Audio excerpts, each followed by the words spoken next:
P K Gopan, നമുക്കെല്ലാം അറിയാം, മാറാട് ഈ നാടിലുണ്ടായ വേദനയുടെ ഓർമ്മയാണ്. അത് ചോരപ്പെത്തിൻ്റെ ഓർമ്മയാണ്. നാട് മറക്കാൻ ആഗ്രഹിക്കുന്ന, ഓർക്കരുതാത്ത, മറക്കേണ്ട ഒന്നാണ്. ഈ പറയുന്ന എന്താണ് ജോസഫ് കമ്മീഷൻ റിപ്പോർട്ടും അതിൻ്റെ രണ്ടാം എപ്പിസോഡിൽ സംഭവിച്ചത് എന്താണ് എന്നുള്ള കാര്യമൊക്കെ വളരെ വിശദമായി നാട് ചർച്ച ചെയ്തതാണ്, ശിക്ഷിക്കപ്പെട്ടതൊക്കെയാണ്. ആ കലാപമുണ്ടായതിൻ്റെ തൊട്ടടുത്ത തെരഞ്ഞെടുപ്പിൽ ഈ പറയുന്ന ജമാഅത്തിൻ്റെ ഓപ്പൺ പിന്തുണ ആർക്കായിരുന്നു? നിങ്ങൾക്കായിരുന്നു. അവിടെ നിന്ന് ഇങ്ങോട്ട് ഒരുപാട് തെരഞ്ഞെടുപ്പ് നമ്മൾ കണ്ടു. ആരും മാറാട് വോട്ടിനുള്ള ആയുധമാക്കിയിട്ടില്ല. പി കെ ഗോപൻ, നിങ്ങളത് ചെയ്യരുത്, നിങ്ങളത് ചെയ്യരുത്.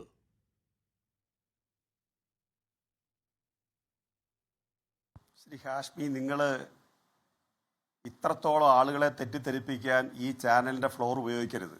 മറ്റ് 2-3 പേർ രാഷ്ട്രീയ പ്രതിനിധികളാണ്. RSSൻ്റെയും BJPയുടെയും അതുപോലെ ജമാഅത്തെ ഇസ്ലാമിയുടെയും കോൺഗ്രസിൻ്റെയും പ്രതിനിധികളുണ്ട്. ഈ കേരളത്തിൽ ഏറ്റവും കൂടുതൽ ചാനൽ ചർച്ചകളിൽ ഹിന്ദു വർഗീയത പ്രസംഗിച്ച ഒരാളാണ് ശ്രീ സന്ദീപ് വാര്യർ. അദ്ദേഹം പ്രസംഗിച്ച ഹിന്ദു വർഗീയതയോളം കേരളത്തിൽ ഒരാളും പ്രസംഗിച്ചിട്ടില്ല. അദ്ദേഹം ഹിന്ദു വർഗീയത പ്രസംഗിക്കുമ്പോൾ അത് ശരി, അദ്ദേഹം BJP അല്ലാതിരിക്കുമ്പോൾ അത് ശരി എന്നൊന്നും നിലപാട് നമുക്ക് എടുക്കാൻ പറ്റില്ലല്ലോ. അപ്പോൾ ഏറ്റവും മോശമായിട്ട് ഹിന്ദു വർഗീയത, അത്രത്തോളം ഹിന്ദു വർഗീയത ഈ കേരളത്തിൽ ആര് പ്രസംഗിച്ചിട്ടുണ്ട്? അപ്പോൾ അതല്ല ഇവിടുത്തെ പ്രശ്നം. മാറാട് കലാപം വോട്ടിന് വേണ്ടി ഉപയോഗിക്കുന്നു എന്നുള്ളത് കോൺഗ്രസിൻ്റെ ആരോപണമാണ്. കാരണം അവർ അധികാരത്തിലിരിക്കുമ്പോഴാണ് കേരളത്തിൽ സംഭവിച്ചുകൂടാത്ത സന്ദീപ്, ഞാൻ അങ്ങേലേക്ക് എത്താം. താങ്കൾ വ്യക്തിപരമായി പറഞ്ഞു, ശരിയാണ്, ഞാൻ ഇടപെടാതെ പറഞ്ഞു പൂർത്തിയായി ഞാൻ താങ്കളിലേക്ക് എത്താം. അതിന് മറുപടി പറഞ്ഞോളൂ. ഉറപ്പായും താങ്കൾ വ്യക്തിപരമായി മറുപടിക്കുള്ള അവകാശമുണ്ട്. ഞാൻ PK പറഞ്ഞു പൂർത്തിയാക്കി അങ്ങോട്ടേക്ക് എത്താം. അങ്ങനെ അല്ലെങ്കിൽ നിങ്ങൾ തമ്മിലുള്ള ഒരു വാക്പോരായി മാറും. ഞാൻ PK പറഞ്ഞ ഞാൻ താങ്കൾക്ക് ഉറപ്പായും എത്തും. ഗോപൻ പറഞ്ഞോളൂ. ശ്രീ ഹാഷ്മി, ഞങ്ങൾ ഈ മാറാട് പ്രശ്നം ഞങ്ങളല്ല ഇപ്പോൾ ഇവിടെ അജണ്ടയാക്കിയത്. നിങ്ങൾ അതും മറച്ചു വെക്കാൻ ശ്രമിക്കുകയാണ്. ശ്രീ AK ആന്റണി തന്നെയാണ് മാറാട് പ്രശ്നം വീണ്ടും എടുത്തിട്ടത്. അതിനെ തുടർന്ന് അതിൻ്റെ മേൽ ചർച്ച വന്നത്.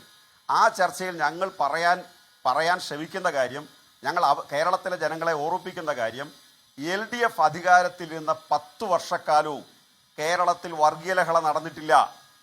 അത് നടക്കാത്തതിൻ്റെ ഒരു കാരണമുണ്ട്. ചുമ്മാതെ ആരും വർഗീയ പാർട്ടികൾക്ക് വർഗീയലഹള നടത്താൻ ഇഷ്ടമില്ലാത്തതുകൊണ്ടല്ല.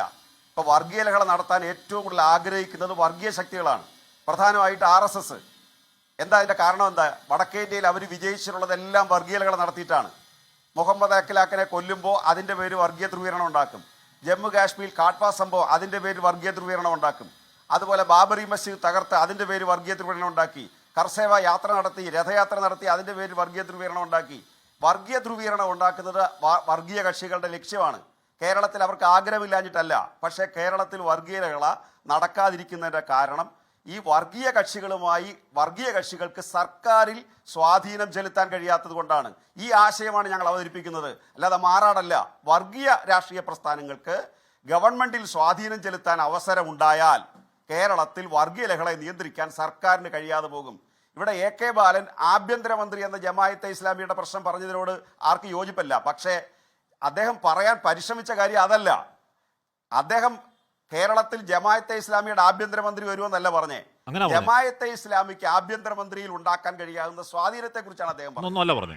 അതുകൊണ്ടാണ് ആ കാര്യത്തിൽ കേരളത്തിൽ മുഖ്യമന്ത്രി തന്നെ ഇന്ന് വ്യക്തത വരുത്തിയത്. അതുകൊണ്ടാണ് ജമാഅത്തെ ഇസ്ലാമിയുടെ പാർട്ടി പ്രവർത്തകനായിട്ടുള്ള ഒരു ആഭ്യന്തരമന്ത്രി കേരളത്തിൽ വരുമെന്ന് അദ്ദേഹം പറഞ്ഞില്ല.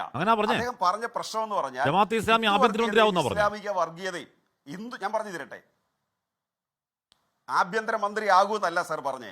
ജമാഅത്തെ പറഞ്ഞതിന്റെ പൊരുൾ എന്ന് പറഞ്ഞാൽ ജമാഅത്തെ ഇസ്ലാമിക്ക് ആഭ്യന്തര വകുപ്പിൽ ഉണ്ടാക്കാൻ കഴിയാവുന്ന സ്വാധീനം, അതിന്റെ ശരിയായ വ്യാഖ്യാനം, ശരിയായ നരേഷൻ എന്ന് പറഞ്ഞാൽ വർഗീയ രാഷ്ട്രീയ പ്രസ്ഥാനങ്ങൾക്ക് ആഭ്യന്തര വകുപ്പിൽ സ്വാധീനം ഉണ്ടായാൽ വർഗീയലകൾ ഉണ്ടാകും. ഇത് ശ്രീ K കരുണാകരൻ ഭരിച്ചപ്പോൾ സംഭവിച്ചില്ലേ? ചാലക്കമ്പോളം കത്തിയെരിഞ്ഞില്ലേ? ശ്രീ AK ആന്റണി ഭരിച്ചപ്പോഴല്ലേ മാറാട് കലാപം ഉണ്ടാവും? നിങ്ങൾ ഈ മാറാട് കലാപം ഏത് ഭരണകാലത്താണ് ഉണ്ടായെന്നും കൂടെ ഓർക്ക്. അത് ഇടതുപക്ഷം ഭരിക്കുമ്പോഴാണോ?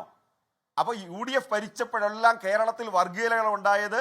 അതുപോലെ 5ാം മന്ത്രിസ്ഥാനത്തിന് വേണ്ടി ലീഗിന്റെ വാദം, NSSന്റെ ചീഫ്, 2ാമത്തെ ചീഫ് ഞങ്ങളുടേതായിരിക്കണം എന്നുള്ള വാദം, 2ാം മന്ത്രിസ്ഥാനം അല്ലെങ്കിൽ 2ാമത്തെ അധികാര കേന്ദ്രം, ഇതെല്ലാം ഉണ്ടായ ഏത് സന്ദർഭത്തിലാണ്?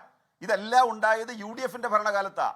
LDF അധികാരത്തിരിക്കുമ്പോൾ വർഗീയ ശക്തികളെ ഞങ്ങൾ ചെറുക്കുന്നു എന്നുള്ളതാണ്. പിന്നെ ജമാഅത്തെ ഇസ്ലാമിയുടെ ഒരു നരേഷൻ വളരെ അപകടകരമായി അവർ നടത്തിക്കൊണ്ടിരിക്കുന്ന ഒന്നിൻ്റെ മാത്രമാണ്. അതുപോലെ BJP സുഹൃത്തും പറഞ്ഞത്.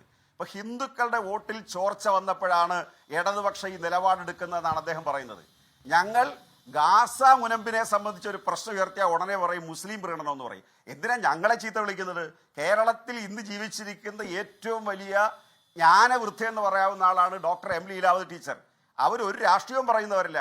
അവരാകെ പറഞ്ഞ പൊളിറ്റിക്സ്, എനിക്ക് രാത്രി ഉറങ്ങാൻ പറ്റുന്നില്ല ഗാസയിലെ കുഞ്ഞുങ്ങൾ മരിച്ചു വീഴുന്നത് കണ്ടുകൊണ്ട്. അതിനെതിരായിട്ട് ഈ ലീലാവതി ടീച്ചർക്കെതിരെ നടത്തിയ സോഷ്യൽ മീഡിയയിലെ പോർവിളി എന്തായിരുന്നു? RSSന്റെ കേന്ദ്രങ്ങൾ ഒരൊറ്റ കോൺഗ്രസ് എതിർത്തോ? ശ്രീ കെ കരുണാകരൻ മുഖ്യമന്ത്രിയായിരിക്കുമ്പോൾ എറണാകുളം പാർലമെന്റ് മണ്ഡലത്തിൽ കോൺഗ്രസിന്റെ പ്രതിനിധിയായിട്ട് പാർലമെന്റിലേക്ക് അയക്കാൻ നിർദ്ദേശിച്ച ഒരാൾ കൂടിയാണ് ലീലാവതി ടീച്ചർ. അവരൊരു ഇടതുപക്ഷക്കാരിയല്ല, പക്ഷെ നല്ല വിവരമുള്ള ഒരു മഹനീയ വനിതയും കേരളത്തെ മക്കളെ പോലെ സ്നേഹിക്കുന്ന ഒരു സ്ത്രീയുമാണവർ, ഒരു മഹതിയാണവർ. ഏത് അവാർഡ് ലോകത്തുണ്ടെങ്കിലും കൊടുക്കാൻ പറ്റുന്ന ഒരാളാണ് അവർ. UDF കോൺഗ്രസ് എന്നുള്ളതല്ല, അല്ലെങ്കിൽ ഇടതുപക്ഷത്തിനെതിരെ പറയൂ അനുകൂല പറയൂ എന്നുള്ളതല്ല. അവർ ഒരു രാഷ്ട്രീയ പാർട്ടിക്ക് എതിരായിട്ടും പറഞ്ഞില്ല, അനുകൂലമായിട്ടും പറഞ്ഞില്ല. ഇത് പറഞ്ഞതിന് അവരെ ആക്ഷേപിച്ചു. അപ്പം മുസ്ലിം ജനവിഭാഗത്തിന്റെ പ്രശ്നങ്ങൾ CPM ടേക്കപ്പ് ചെയ്താൽ അത്, അല്ലെങ്കിൽ പൊതുവായി സെക്കുലർ ഞങ്ങൾ മുസ്ലിം പ്രീണനമാണ് നടത്തുന്നത്.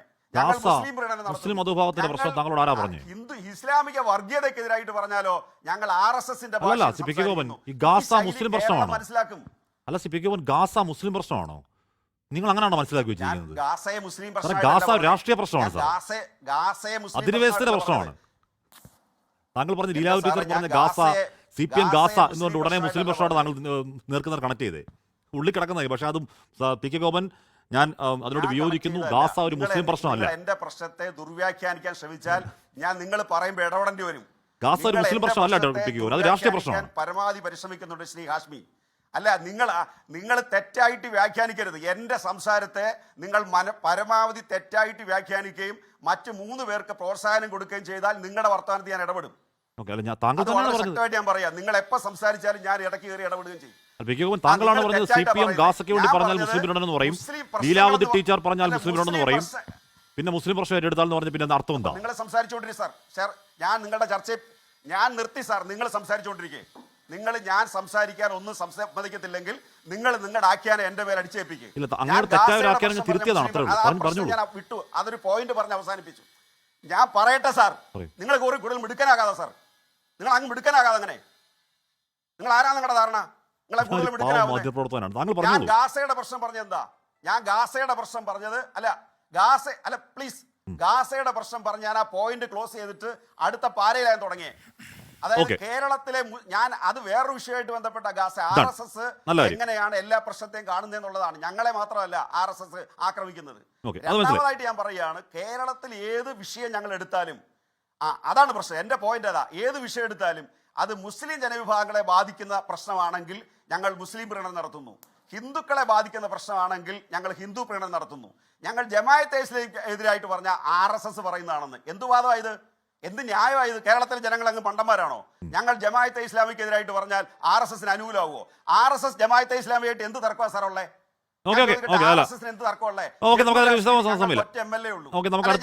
എന്തായാലും CPM നറേറ്റീവ് അതാണെങ്കിൽ നമുക്ക് വരും ദിവസങ്ങളിൽ ചർച്ചയ്ക്ക് വെക്കേണ്ടി വരുമല്ലോ. അല്ലല്ല, ഒറ്റ മിനിറ്റേ ഉള്ളൂ, ഒറ്റ മിനിറ്റ്. ജമ്മു കാശ്മീരിൽ മറ്റേ തരിഗാമിക്കെതിരായ ജമാഅത്തെ ഇസ്ലാമിക്കാരനോ? ഞങ്ങൾക്ക് ഏക MLA മുഹമ്മദ് തരിഗാമി. ആ തരിഗാമിക്കെതിരായിട്ട് മത്സരിച്ചാരാ സാർ? BJPയും ജമാഅത്തെ ഇസ്ലാമിയും കൂടാ. BJP സ്ഥാനാർത്ഥിയെ നിർത്തിയില്ല, ജമാഅത്തെ ഇസ്ലാമിക്ക് പിന്തുണ പ്രഖ്യാപിച്ചേ. അപ്പൊ ജമാഅത്തെ ഇസ്ലാമി RSSുമായിട്ട് തർക്കം 2011 ദേശീയ കൺവെൻഷൻ ജമാഅത്തെ ഇസ്ലാമി അത് BJPയുടെ ജമാഅത്തെ ഇസ്ലാമി എന്ന് ഉദ്ദേശിക്കുന്നത് ഗോപൻ ഹാഷ്മി, അത് പറയുന്നത് ഉദ്ദേശിക്കുന്നത് ഞങ്ങൾ പ്രവർത്തിക്കുന്ന ജമാഅത്തെ ഇസ്ലാമിയെ കുറിച്ചാണെങ്കിൽ ആ ജമാഅത്തെ ഇസ്ലാമി കാശ്മീരിൽ പ്രവർത്തിക്കുന്നില്ല, അത് മറ്റൊരു സംഘടനയാണ്. ഇനി ആ സംഘടനയെ കുറിച്ചാണെങ്കിൽ ആ ധൈര്യത്തിലായിരിക്കും ഗോപനൊക്കെ ഇത് പറയുന്നത്. ആ സംഘടനക്ക് ഇവിടെ ആളില്ലല്ലോ. അവര് അവിടെ NDAയുമായി ചേർന്നല്ല മത്സരിച്ചത്. NDAക്ക് വേറെ സ്ഥാനാർത്ഥിയുണ്ട്, ഇവർക്ക് സ്ഥാനാർത്ഥിയുണ്ട്. ഇതൊരു കെട്ടുകഥ ഉണ്ടാക്കി കേരളത്തിൽ ആവർത്തിച്ച് പറഞ്ഞുകൊണ്ടിരിക്കുന്ന കാര്യം മാത്രമാണ്. ഗോപൻ നിരവധി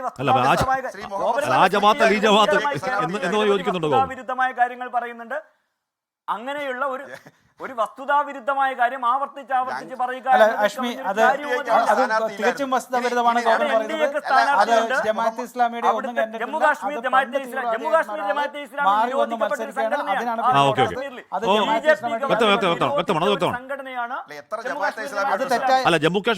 ജമാഅത്ത് രാജ്യം നിരോധിക്കപ്പെട്ട സംഘടനയാണ്. പി കെ ഗോപൻ നമ്മൾ ഇവിടുത്തെ ജമാഅത്തെ ജമാഅത്ത് അല്ല ഇസ്ലാമിയെ ആ അല്ല. ജമാഅത്ത് പി കെ ഗോപൻ അതെ, ആ അതെനിക്ക് നിരോധിക്കപ്പെട്ട ജമാഅത്തെ ഇസ്ലാമിയാണ് ജമ്മു കാശ്മീരിൽ.